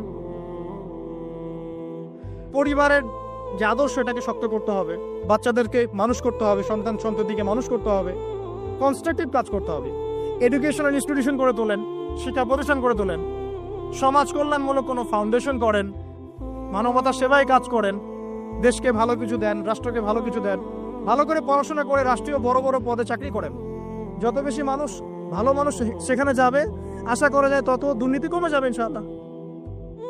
এখান থেকে সরে আসার দরকার নাই, বরং আপনি আরো বেশি করে পড়াশোনা করেন, বিসিএস ক্যাডার হন, বড় বড় পোস্টে যান, সততা নিয়ে, ইমান নিয়ে এমপি মন্ত্রী হন, হয়ে দেশ শাসন করেন, কনস্ট্রাকটিভ কাজ করেন। আমি বুঝাতে চাচ্ছি যে আমরা একটা যুগে আছি যে আমরা কাজের চেয়ে আইওয়াস শোডাউন এবং অপরিপক্কতায় বেশি পারদর্শী। আমাদেরকে একটু পরিপক্কতা প্রদর্শন করতে হবে এবং আগে যুগটাকে রিড করতে হবে। তো রিড করার বিষয়ে আপনাকে বলছিলাম যে আমার একটা যুগে আপনি আছেন, ধর্মের মধ্যে এরকম টলিউশন আছে এবং এটা আমরা মেনেও নিচ্ছি স্বাভাবিকভাবে। ব্যক্তি জীবনে আসুন, দেখুন ব্যক্তি জীবনের মধ্যে দিনদারিতা কমে যাচ্ছে, যুবকরা মাশাআল্লাহ আল্লাহ দিকে আসছে, কিন্তু অনেকের মধ্যে কমেও যাচ্ছে। ব্যক্তিগত জীবনে গিয়ে দেখেন যে দিনের জ্ঞান অর্জনকে খুব একটা পরোয়া করছে না, আমলটাকে গুরুত্ব দিচ্ছে ঠিকই, কিন্তু দিনের জ্ঞান অর্জনকে খুব একটা পরোয়া করছে না, হালাল হারাম মেনে চলার ব্যাপারটা পরোয়া করছে না। ঠিক আছে, তারপরে গিয়ে দেখবেন ফ্যামিলিতে গিয়ে দেখবেন ফ্যামিলির মধ্যে বন্ডিংস গুলো কমে যাচ্ছে। ফ্যামিলির মধ্যে যে বন্ড গুলো আগে ছিল শক্ত, এগুলো আস্তে আস্তে কমে যাচ্ছে। ভাইয়ে ভাইয়ে দ্বন্দ্ব, বাবায় সন্তানে দ্বন্দ্ব, মায়ের সন্তানে দ্বন্দ্ব, মনে মনে দ্বন্দ্ব, স্বামী স্ত্রীতে বিচ্ছেদ, সন্তানরা মানুষ হচ্ছে বাবা মা ছাড়াই। সামাজিক গঠন একক যেটাকে আমরা বলি পরিবার, এর বন্ডিংস গুলো ভেঙে যাচ্ছে এবং এটাকে আমরা নর্মাল মনে করছি। এখন সোশ্যালি দেখেন, প্রতিবেশীর খোঁজ খবর নেওয়ার প্রয়োজন মানুষ মনে করছে না। এখন সমাজের মানুষের পাশে দাঁড়ানোর কথা বলেন, একে অপরের সহযোগিতার কথা বলেন, একটু সহ্য করা বা ছাড় দেওয়ার মানসিকতার কথা বলেন, কেউ ছাড় দিতে চায় না। ছাড় দেওয়ার কোনো মানসিকতা নেই। কে কাকে ডিঙ্গিয়ে সামনে যাবে, কে কার ক্ষতি করে উপরে উঠবে, এগুলো আমাদের ট্রেন্ড হয়ে গেছে। ইকোনমিক লাইফে গিয়ে দেখেন হালাল হারামের কেউ পরোয়া করছে না, ঘুষ দুর্নীতি সুদ এগুলো নর্মাল। পলিটিক্যাল লাইফে গিয়ে দেখেন আল্লাহ পাকের জমিনে আল্লাহ পাক তাকে দায়িত্ব দিয়েছেন, সে আল্লাহর হুকুম আহকামের 5 পয়সা পরোয়া করে। আল্লাহ পাকের জমিনে আল্লাহ পাক তাকে দায়িত্ব দিয়েছেন, কিন্তু সে দেখবেন আল্লাহ পাকের বিধানের 5 পয়সা পরোয়া করছে, অথচ আল্লাহ পাকই তাকে দায়িত্ব দিয়েছে। বৈশ্বিক প্রেক্ষাপটে গিয়ে দেখেন খালি অস্ত্র বিক্রির বাণিজ্য, কোন দেশে যুদ্ধ লাগিয়ে দেওয়া যাবে, আর কোন মুসলিম দেশগুলোকে ডমিনেট করা যাবে, আর কোথায় মানুষকে সুদের ঋণে জালে ফেলা যাবে, কোথায় ভাইরাস ছড়িয়ে দেওয়া যাবে, এইসব চলছে। ওয়ার্ল্ডটাকে আমরা আগের অবস্থায় রাখতে চাচ্ছি না, কারণ আমরা চাচ্ছি যে ওয়ার্ল্ডের বেশিরভাগ মানুষ ধ্বংস হয়ে যাক, একটা সভ্যতা টিকে থাক। এবং আপনি আগে চারপাশ চিনতে শেখেন, পরিবার দেখেন, আপনার ব্যক্তি জীবনটা দেখেন, ধর্ম দেখেন, অর্থনীতি রাজনীতি দেখেন, কোন চোখ দিয়ে দেখবেন? কোরআন এবং হাদিসের চোখ দিয়ে দেখেন। তারপরে দেখবেন আসলে কোনো কিছুই ঠিক চলছে না, নাহলে আপনার কাছে মনে হবে সব ঠিক চলছে। কোরআন সুন্নাহর চোখ দিয়ে দেখেন, আসলে কোনো কিছুই পারফেক্ট চলছে না। এখন ক্ষুদ্র পরিসরে আপনার আবার করণীয় বাকি আছে। কি করতে পারে? প্রথম কথা হচ্ছে আমাদেরকে আগে তওবা করতে হবে আল্লাহর কাছে। আমরা প্রত্যেকে যখন আল্লাহর কাছে খালেস ভাবে তওবা করব যে আল্লাহ পাক যে উদ্দেশ্যে পৃথিবীতে পাঠিয়েছিলেন সেই উদ্দেশ্য কতটুকু করতে পারছি আমরা জানি না। আল্লাহ আপনি আমাদেরকে মাফ করে দেন এবং এই সমকালীন ফিতনাময় পরিবেশ থেকে আমাদেরকে বাঁচান। আগে তওবা করতে হবে, মানে আমরা এতটা পাপে ডুবে গেছি এখন, আমাদের দোয়া কিন্তু মনে হয় না কবুল হচ্ছে। হ্যাঁ, আমরা কি কম দোয়া করি? আমরা কিন্তু প্রচুর দোয়া করি। ওয়াজ মাহফিলের শেষে করি, ফরজ নামাজের পরে করি, দোকান উদ্বোধন করতে গেলে করি, কোনো কোনো সময় মাশাআল্লাহ দেখা যায় স্ট্যাচু উদ্বোধন করতে গিয়েও দোয়া করি। আমরা দোয়া করতেই থাকি, কিন্তু দোয়া কতটুকু কবুল হয় আল্লাহ ভালো জানে। তারপর কি করতে পারি? আগে আমাদের ওই যে বললাম একটা কনস্ট্রাকটিভ লক্ষ্য থাকতে হবে যে আমরা কি চাচ্ছি। আসলে আমরা কি চাচ্ছি ভাই? দুনিয়াতে এসেছি, যে কয়দিন হায়াত আছে আল্লাহ পাকের হুকুম আহকাম পালন করব, মৃত্যুবরণ করব, জান্নাতে যেতে চাই। এই তো, এই চাওয়াটা হচ্ছে এভারেজ মুসলিমদের চাওয়া। এভারেজ মুসলিম মানে নর্মাল যারা মুসলিম তারা সবাই এভাবেই চায়। এর বাইরে গিয়েও কিছু চাওয়া শিখতে হবে যে আমি একাই শুধু জান্নাতে গিয়ে বাঁচতে চাই না, বরং আমার পরিবার সমাজটাকে নিয়ে বাঁচতে চাই। এটা এক্সট্রা অর্ডিনারি মুসলিমদের কাজ। যারা এভারেজ মুসলিম তারা শুধু নিজেকে নিয়েই ব্যস্ত থাকে, আর যারা এক্সট্রা অর্ডিনারি মুসলিম তারা সবাইকে নিয়ে চিন্তা করে। এবং যাদের হাত দিয়ে সমাজ বিপ্লব ঘটেছে বা উম্মাহ ভালো কিছু পেয়েছে, তারা কখনো নিজের স্বার্থ নিয়ে করে থাকে না। তো আমাদেরকে এভারেজ মুসলিম হলে চলবে না, একটু এক্সট্রা অর্ডিনারি কিছু চিন্তা করতে হবে, লক্ষ্যটা স্থির করতে হবে আগে। 1 নাম্বার তওবা, 2 নাম্বার লক্ষ্য স্থির করা, 3 নাম্বার নিজের জীবনের মূল্য বোঝা। আল্লাহ পাক যে আমাদেরকে 60, 70, 100 বছর হায়াত দিয়েছেন, এর মূল্যটা তো বুঝতে হবে। আমরা যারা সবাই, এভরিবডি, আমরা কেউ বাদ না, আমরা যারা অনলাইন সেকশনে দিনের বেশিরভাগ সময় নষ্ট করছি, আমরা কি আদৌ হায়াতের মূল্য বুঝতে পারছি? আমরা যারা চায়ের দোকানে বসে আড্ডা পিটাচ্ছি, বন্ধুদের সাথে গল্প করছি, হয়তো গেমস এন্ড স্পোর্টস এবং ইউটিউবিং, ফেসবুকিং বলেন, টিকটকে আমরা সময় নষ্ট করছি, আমরা কি আদৌ আমাদের হায়াতের মূল্য বুঝতে শিখেছি কিনা? অনেকে দেখবে বার্ধক্যে উপনীত হয়েছে, তারপরেও সে এভাবেই লাইফ লিড করছে। দিব্যি একটা আড্ডার মজলিসে বসলো, 3, 4, 5 ঘন্টা সে কাটিয়ে দিল, বুঝতেই পারছে না কি জন্য আল্লাহ পাক তাকে দুনিয়াতে পাঠিয়েছেন। তা আমাদেরকে আগে বুঝতে হবে যে আমাদের হায়াতের মূল্য কি। একটা দিন চলে যাচ্ছে, আর পাবো না। আজকের এই যে সেশন করতে পারছি, এটা আর কখনো ফিরে আসবে না। যদি এখান থেকে উপকৃত হতে পারি আলহামদুলিল্লাহ, না পারলে এই সুযোগটা আল্লাহ পাক আর দিচ্ছেন না। এই দিন চলে গেল, সূর্য ডুবে গেছে, ওভার, টাইম শেষ। যারা এখন কবরবাসী হয়েছে তারা অনেকেই চাইতো যে আমরাও দিনের জন্য কিছু করব, আল্লাহকে পাবো, রাসূলকে পাবো, পরকালে জান্নাত পাবো, নামাজ পড়বো। ওই সুযোগটা তারা পায় নাই। আর এখনকার যুব সমাজদেরকে পরকালীন চেতনায় উদ্বুদ্ধ করাটাই মূল চ্যালেঞ্জ। অন্য কোনো কিছু দিয়ে আপনি ওদেরকে আল্লাহর পথে ফেরাতে পারবেন না। ওদের মধ্যে যখন মৃত্যুর ভয় থাকবে, পরকালের জবাবদিহিতার ভয় থাকবে, অটোমেটিকলি ওরা গার্লফ্রেন্ড ছেড়ে দিবে, মাদক ছেড়ে দিবে, এই জেনা ছেড়ে দিবে, এভরিথিং তারা ছেড়ে দিবে যখন তাদের মধ্যে পরকালীন চেতনা থাকবে। তো হায়াতের মূল্যটা বোঝা একটা বড় চ্যালেঞ্জ। আল্লাহ পাক আমাদের সবাইকে হায়াতের মূল্য বোঝার তৌফিক দান করুন। হায়াতটা কাজে লাগাবো কিভাবে? লাস্ট খুতবাতে আমি বলেছি যে প্রফেটিক লাইফস্টাইল কেমন হবে এবং প্রোডাক্টিভ মুসলিম কিভাবে হব, এটা আমাদের চ্যানেলগুলোর মধ্যে আছে। সকাল থেকে সন্ধ্যা পর্যন্ত, রাত পর্যন্ত কিভাবে আমরা টাইম ব্যালেন্স করব, এটা নিয়ে আলোচনা করা হয়েছে। এটা আপনারা দেখে নেবেন ইনশাআল্লাহ, এখানে সবকিছু দেওয়া আছে মোটামুটি। তাহলে 1 নাম্বার তওবা, 2 নাম্বার একটা লক্ষ্য, 3 নাম্বার নিজের হায়াতের মূল্য বোঝা, 4 নাম্বার আমল। এবার আমল, দিন রাতের যে আমলগুলো নবী সাল্লাল্লাহু আলাইহি ওয়াসাল্লাম করতেন, আমাদেরকে এই আমলগুলো শক্তভাবে আঁকড়ে ধরতে হবে, ছাড়া যাবে না। কারণ যতই আমি বড় বড় কথা বলি না কেন, নিজে যদি আমল করে সেটাকে প্রতিষ্ঠিত করতে না পারি, আসলে এই কথাগুলো তাসির হবে না। যত বড় বড়ই কথা বলি আমরা, অন্যের দিকে যতই আঙ্গুল তুলি, বিশ্ব নিয়ে কথা বলি, অর্থনীতি নিয়ে কথা বলি, রাজনীতি নিয়ে কথা বলি, ঠিক আছে, পরিবার নিয়ে কথা বলি, সমকালীন ফিতনা নিয়ে কথা বলি, আমল যতক্ষণ পর্যন্ত নবী সাল্লাল্লাহু আলাইহি ওয়াসাল্লামের মতো না হচ্ছে, ততক্ষণ পর্যন্ত কথা শুধু তাত্ত্বিক থেকে যাবে, বাস্তবতার কোনো প্রায়োগিক ফলাফল পাওয়া যাবে না। তো আল্লাহ পাক আমাদের সবাইকে নবী সাল্লাল্লাহু আলাইহি ওয়াসাল্লামের মতো 24 ঘন্টা কাটানোর তৌফিক দান।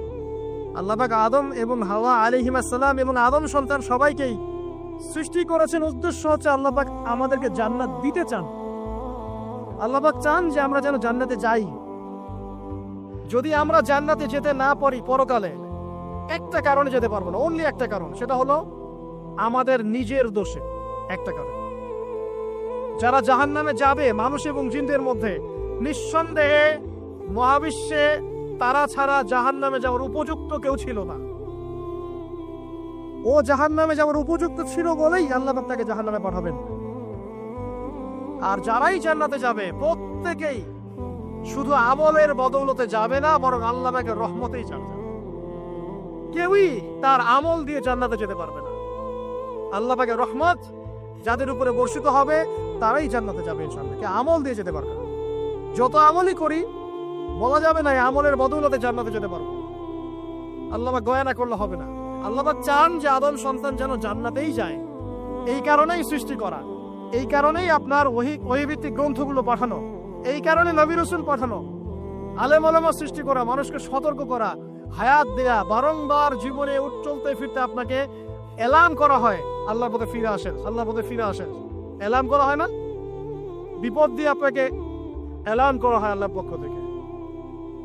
আপনি চলতে পথে হোঁচট খান, আল্লাহ আপনাকে এলান দেন, ফিরে আসো। চলছেন বিপদে, আল্লাহ পাক এলান দেন, ফিরে আসো। আল্লাহ পাকের পক্ষ থেকে কিন্তু এগুলো আসে।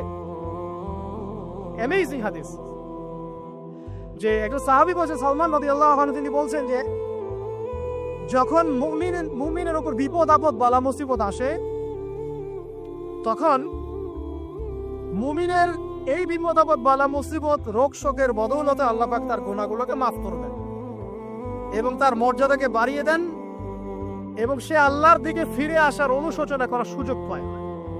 আর যখন কাফের মুশরিক বা ফাসেক মানুষকে এইসব রোগ ব্যাধি বিপদ আপদ বালা মুসিবত ঘিরে ধরে, তার দৃষ্টান্ত সেই উটের ন্যায় যে উটটাকে তার মালিক বেঁধে রেখেছে এরপর ছেড়ে দিয়েছে। সে উটটা বুঝতে পারলো না কেন তার মালিক তাকে বেঁধে রাখলো আর কেনই বা তাকে ছেড়ে দিল। কথাটা কি বুঝতে পারছেন? যারা আল্লাহ দ্রোহী তাদের উপর যখন বিপদ আপদ বালা মুসিবত আসতে থাকে, তারা বুঝে না যে কি জন্য আসতো আর কেন চলে গেল। কিন্তু মুমিন ব্যক্তি যারা মুসলিম আল্লাহর অনুগত, তাদের বিষয়টা হচ্ছে এমন, বিপদ আপদ বালা মুসিবত রোগ ব্যাধি তাদেরকে আল্লাহর দিকে ফিরিয়ে নিয়ে আসবে। দেখুন,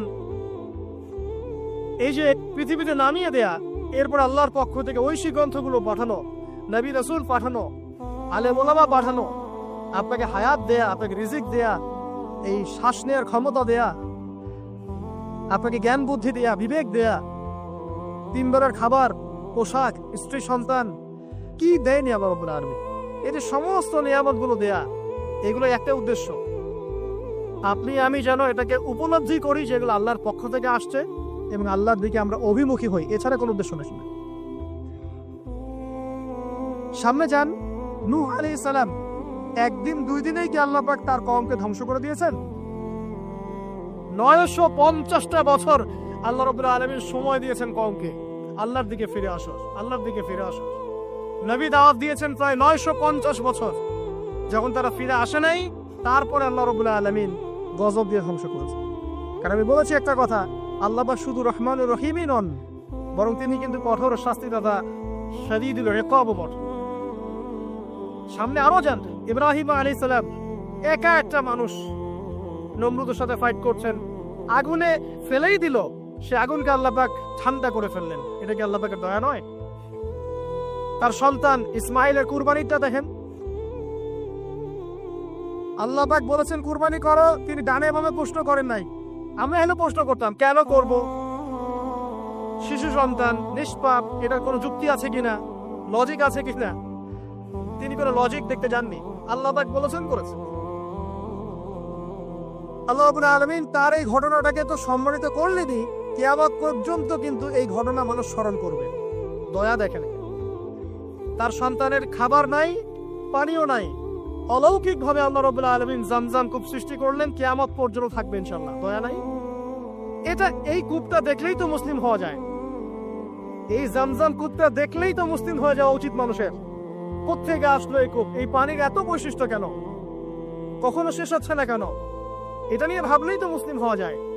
হবে না, কারণ কি? আদা ওয়াস্তাকবার, উদ্ধত হয়েছে, অহংকার প্রদর্শন করছে।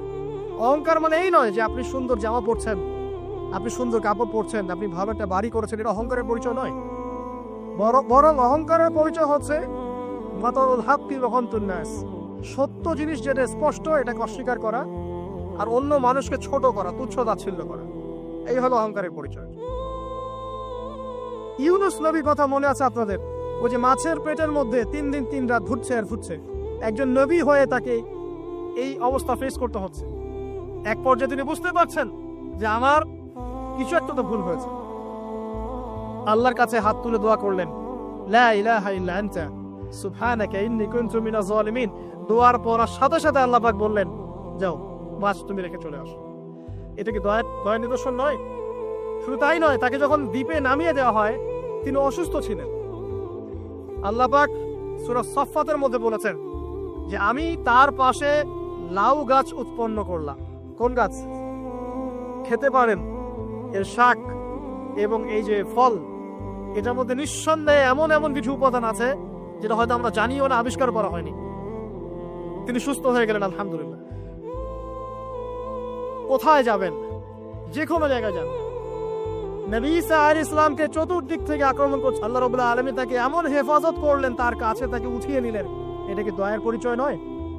এই যে একটু আগে তেলাওয়াত করলো শুরুর আগে নবী মুসা আলাইহিস সালামের ঘটনা, তারপর একটা অবাধ্যতা করেই গেছে। আল্লাহ পাক তারপরেও তাদের কাছে নবী পাঠিয়েছেন, নবী মুসাকে পাঠিয়েছেন, ফেরাউনের মতো জালেম শাসকের হাত থেকে উদ্ধার করেছেন। এটা কি দয়ার পরিচয় নয়? নবী মুসা আলাইহিস সালাম গাছের নিচে বসে আছেন, খাবার নাই, বাসস্থান নাই, কিচ্ছু নাই, বরং তার গায়ে একটা অপবাদ দেওয়া হয়েছে যে তিনি নাকি একজন মানুষকে খুন করেছেন, অথচ তার ইন্টেনশন সেটা ছিল না। তিনি একটা ঘুষি দিয়েছেন লড়াই থামানোর জন্য, ওই এক ঘুষিতেই সেই ব্যক্তি ডেড। এবার তিনি গাছের নিচে বসে দোয়া করছেন, রব্বি ইন্নী লিমা আনজালতা ইলাইয়া মিন খায়রিন ফাকির। আল্লাহ, আমি নিঃস্ব অসহায় হয়ে এখানে বসে আছি, তুমি আমার উপর তোমার যে রহমত পাঠাবে আমি তার ভিখারি হয়ে বসে আছি। দোয়া করার সাথে সাথেই ওই শুআয়ব আলাইহিস সালামের মেয়ে হেঁটে হেঁটে চলে আসলেন। তিনি স্ত্রী পেলেন, তিনি শ্বশুর পেলেন, একজন নবী পরিবার পেলেন, বাসস্থান পেলেন, চাকরি পর্যন্ত পেলেন। 8 বছর তিনি রাখালি করেছেন শুআয়ব আলাইহিস সালামের ফার্মের মতো। দয়া মুহূর্তেই চলে আসবে, শুধু আল্লাহর দিকে অভিমুখী হলেই হয়, এবার দয়া। আইয়ুব আলাইহিস সালামের কথা মনে আছে? দীর্ঘদিন রোগে ভুগছেন, চিকিৎসা হচ্ছে না, ভালো হচ্ছে না, শেফা হচ্ছে না। এখানে যারা আধ্যাত্মিকত্ব নিয়ে পড়াশোনা করেন, লেখালেখি করেন, তারা বলেছেন তাদের কিছু কিতাবের মধ্যে, রোগটা যখন এমন একটা পর্যায়ে চলে আসলো যে তিনি জিহ্বাটা নড়াতে পারছেন না, কারণ তিনি আল্লাহ পাকে জিকির করতে প্রচন্ড ভালোবাসতেন। এক পর্যায়ে রোগটা এমন একটা জায়গায় চলে আসলো যে জিহ্বাটা তিনি নড়াতে কষ্ট হচ্ছে। তখন গিয়ে তিনি বলছেন, রব্বি আন্নী মাসসানি আদ-দুররু ওয়া আনতা আরহামুর রাহিমিন। হে আল্লাহ, আমাকে কষ্ট স্পর্শ করেছে, আর তুমি তো ক্ষমাকারী, রহমকারীদের মধ্যে সর্বশ্রেষ্ঠ রহমকারী। আমি জিকির করতে পর্যন্ত পারছি না, আল্লাহ আমার রোগটা শেফা দিয়ে দাও। বলার সাথে সাথে আল্লাহ রাব্বুল আলামিন প্রস্রবণ ঝর্ণা তৈরি করলেন, এখানে গোসল করো, শেফা হয়ে গেল। এগুলো কি রহমতের পরিচয় নয়? এখানে এক্সট্রা স্কলার এমনও বলেছেন, আজকে আমরা যারা বাহ্যিক সৌন্দর্য নিয়ে বেশি বেশি গর্ব করি, আত্মিক সৌন্দর্যের চাইতে বাহ্যিক সৌন্দর্য নিয়ে যারা বেশি গর্ব করি, যদি আল্লাহ পাক আমাদের পোশাকটাকে পরিবর্তন করে দেন, আত্মাটাকে দেহের পোশাক দেন আর দেহটাকে আত্মার পোশাক বানায় দেন, তাহলে দুর্গন্ধে কি আমাদের সামনে আসতে যাবে? কথাগুলো বুঝতে পারছেন না? আইয়ুব আলাইহিস সালামের আত্মাটা ছিল পবিত্র, পরিশুদ্ধ, তার দেহের মধ্যে রোগ হয়েছিল। আর এই পুরো বিশ্বের ম্যাক্সিমাম লোকের মানুষের রোগ এখন আত্মায়, দেহে নয়। আবার বলছি, হয়তো বুঝতে পারছেন না। আইয়ুব আলাইহিস সালামের রোগটা হয়েছিল দেহে, বাইরে। তার আত্মা ছিল পবিত্র, পরিশুদ্ধ আত্মা। দেহের রোগের একটা পর্যায়ে যখন জিহ্বাটায় ইফেক্ট হলো, তখন জিকির করতে তার কষ্ট হচ্ছে, তখন তিনি দোয়া করছেন, আল্লাহ আমার এই রোগটাকে শেফা দিও। আর এখনকার পুরো জেনারেশন, এই সভ্যতার রোগ হচ্ছে ভিতরে, আত্মায়। দেহের রোগের চাইতে তার আত্মার রোগটা বেশি। এখন এই আত্মাটাকে যদি দেহ বানিয়ে দেওয়া হয় আর দেহটাকে আত্মার পোশাক পরিয়ে দেওয়া হয়, দুর্গন্ধে কেউ সামনে আসতে চাবে না। তাই আইয়ুব আলাইহিস সালামের সেই দোয়া এখন আমাদের বেশি করা উচিত। রব্বি আন্নী মাসসানি আদ-দুররু ওয়া আনতা আরহামুর রাহিমিন। আল্লাহ, আমাদের আত্মায় রোগ এসেছে, এটাকে তুমি শেফা দাও। দেহের রোগ লেস ইম্পর্টেন্ট, আত্মার রোগটা বেশি ইম্পর্টেন্ট। এরকম নিদর্শন কোরআনের পাতায় পাতায় ছড়িয়ে আছে। আসহাবুল কাহফ, পুরো সমাজ ওদেরকে মেনে নিচ্ছে না, গুহায় চলে গেলেন, ঘুম পাড়িয়ে দিল আল্লাহ পাক। 309 বছর। কত বছর? 309 বছর একটা দোয়ার বদৌলতে। তারা বলেছিল রব্বানা আতিনা মিন লাদুনকা রাহমা ওয়া হাইয়্ লানা মিন আমরিনা রাশাদা। আল্লাহ পাক শুধু ঘুম পাড়িয়ে রাখলেন না, তাদের মধ্য দিয়ে আল্লাহ পাক পুরো একটা সভ্যতাকে হেদায়েত করে দিলেন। যে সভ্যতা বিশ্বাস করতো না যে পরকাল বলে কিছু আছে। দাকিয়ানুস বাদশার সেই জুলুম থেকে আল্লাহ পাক এই 10 জন বা 9 জন যুবককে বাঁচালেন, ওদেরকে কিয়ামত পর্যন্ত কোরআনের পাতায় স্থান দিলেন, নিদর্শন বানালেন এবং তাদের মধ্য দিয়ে একটা পুরো সভ্যতাকে হেদায়েত দিলেন। যেখানে যাবেন এই নিদর্শন। আর কার কথা বলবো? যুলকারনাইন, মনে আছে? কোন সূরা আছে যুলকারনাইনের কথা? সূরা কাহফ। আল্লাহ পাক তাকে এমন রহমত করেছিলেন যে মাশরিক মাগরিব মানে পূর্ব পশ্চিম পর্যন্ত তাকে রাজত্ব দিয়ে দিয়েছে। আজকে তো আমরা এই সামান্য একটু ক্ষমতা পেলেই আমাদের কেউ চেনে না, গায়ে হাতি দেওয়া যায় না, ঠিক আছে? মানে তখন সে নিজেকে মনে করে যে সে এই পৃথিবীর সবকিছু, বাকি মানুষ আর মানুষ না। ক্ষণস্থায়ী সামান্য একটু ক্ষমতা দিয়ে দেখবেন আমাদের অবস্থা খারাপ।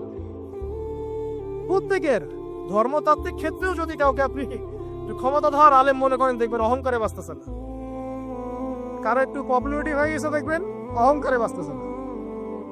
আই ওয়াশ শোডাউনের জামানা তো এটা, যে যত করে মানুষকে দেখাতে পারলে বাঁচে আছে। কাজ হবে 5%, 95% হচ্ছে আই ওয়াশ। যে কোনো জায়গায়, ধর্মতাত্ত্বিক জায়গা বলেন, social, economical, political, world affairs, কাউকে যদি আল্লাহ পাক যাররা পরিমাণ একটু ক্ষমতা দিয়ে দিয়েছেন, বাস তাকে আর চেনা যায় না। যুলকারনাইনকে আল্লাহ পাক আলাইহিস সালাম মাশরিক মাগরিবের ক্ষমতা দিয়েছে। এত দাপট ছিল তার, যেদিকে সেনাবাহিনী নিয়ে যেতেন সেদিকে বিজয় করতে পারতেন। পড়ে দেখেন।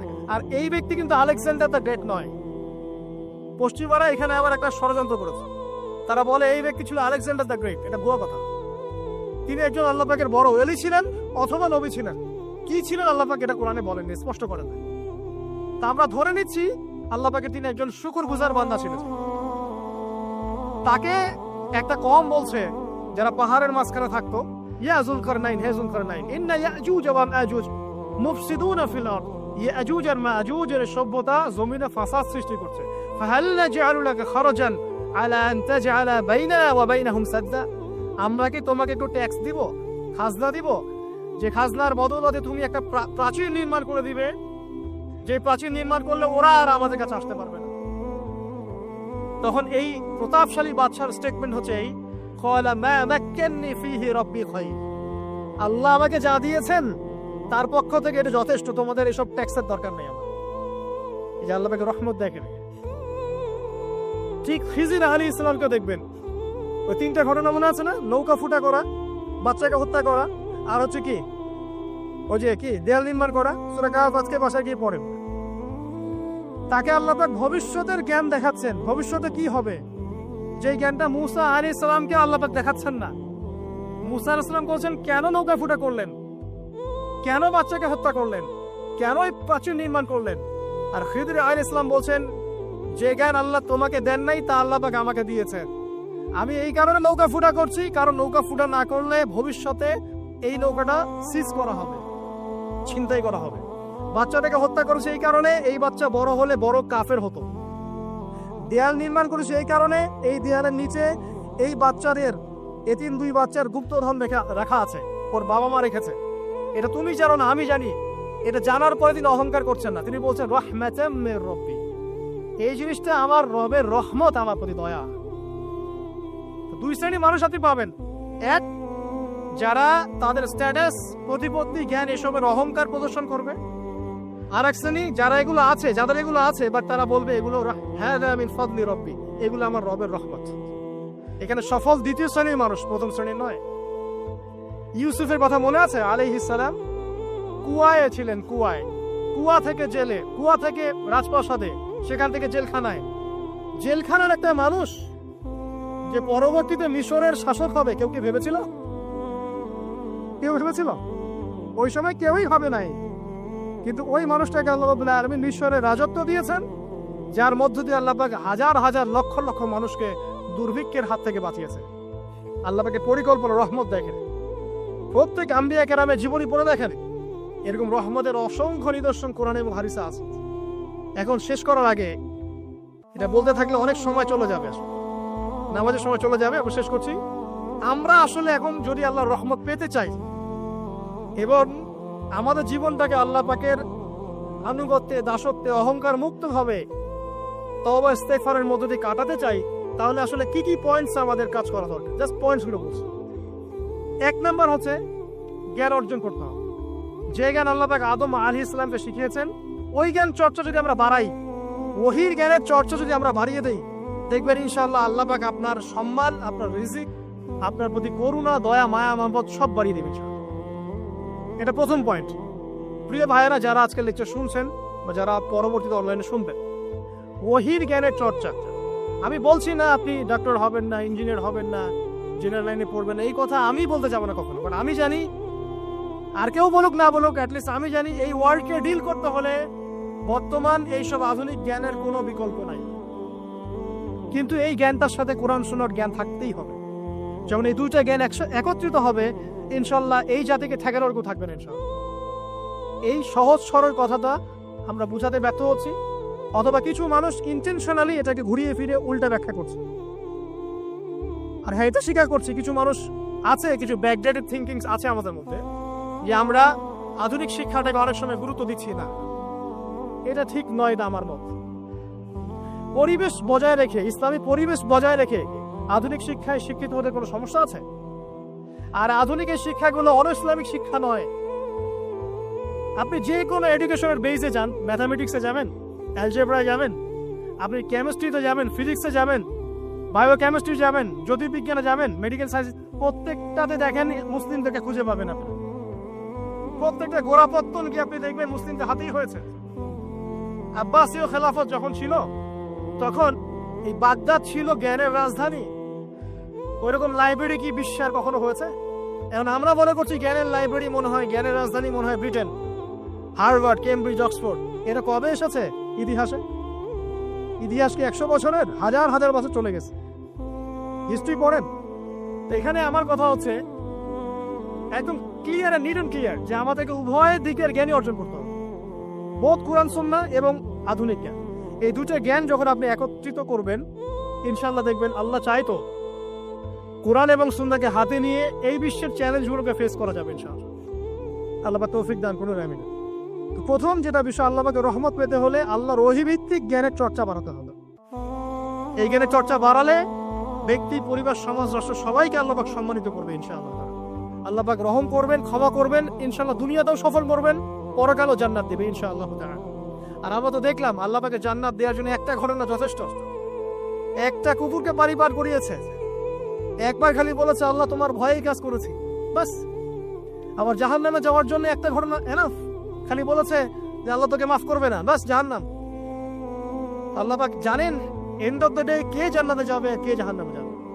অহংকারের কোনো সুযোগই নাই। এক মিনিট একটা কথা বলতে চাই যে এখন অনেক মুসলিমদের মধ্যে একটা ট্রেন্ড চলে আসছে, একটু ইসলাম প্র্যাকটিস করলেই অন্যকে আন্ডার এস্টিমেট করা শুরু করে না? এখন তো অনলাইনের যুগ, আর এখন তো কাজ করতে কোনো শ্রম লাগে না, খালি ঘরে বসে শুয়ে 2 লাইন লিখলেই কাজ শেষ। ঘরে বসে শুয়ে ফেসবুকে 2 লাইন লিখলেই কাজ শেষ। কনস্ট্রাকটিভ কাজের তো কোনো খোঁজ খবরই নাই। এগুলো সহজ, এই কারণে দেখা যায় বর্তমান যুগে সমালোচনা, বিপদ, আন্ডারস্টিমেট করা, এগুলো সংস্কৃতি বেড়ে গেছে। এগুলোর মধ্য দিয়ে আমরা দিন পালন করার পরেও ক্ষতির মধ্যে আছি। এমন হতে পারে যে ব্যক্তি বা যে দল বা যে রাজনৈতিক দল বা যে ধর্মীয় দল যার বিরুদ্ধে আমি নিজের কলমগুলো ঘোরাচ্ছি, হতে পারে তার মধ্যে এমন মানুষ আছে যে আমার আগে জান্নাতে চলে যাবে, হতেই পারে। আর আমি যে নিজেকে এত বড় করে ফখর করছি, কে জানে the end of the day আমি জান্নাতে যাবো কি যাবো না, কোনো গ্যারান্টি আছে? কোনো গ্যারান্টি নাই। সো এখন আমরা যারা ইসলাম প্র্যাকটিস করছি, আমাদের সতর্ক হওয়া উচিত, নিজের পরকালের ফিকিরটা করি। আল্লাহ পাক বোঝার তৌফিক দান করুন, আমিন। 2 নাম্বার যেটা বলবো, যে রাসূলুল্লাহ সাল্লাল্লাহু আলাইহি ওয়াসাল্লামের রেখে যাওয়া যে আদর্শ এবং সুন্নত, এর চর্চা যারা বাড়িয়ে দিবে আল্লাহ পাক রহম করবে ইনশাআল্লাহ। সূরা আলী ইমরানের 31 নম্বর আয়াত পড়ে দেখেন, আল্লাহ পাক নিজেই বলেন, কুল ইন কুনতুম তুহিব্বুনাল্লাহ ফাত্তাবিউনি। হে নবী বলে দিন, তোমরা যদি আল্লাহর রহমত আর ভালোবাসা পেতে চাও তাহলে আমাকে অনুসরণ করো, আমাকে। যে বা যারাই নবী সাল্লাল্লাহু আলাইহি ওয়াসাল্লামকে অনুসরণ করবে আল্লাহ তার প্রতি দয়া করবে।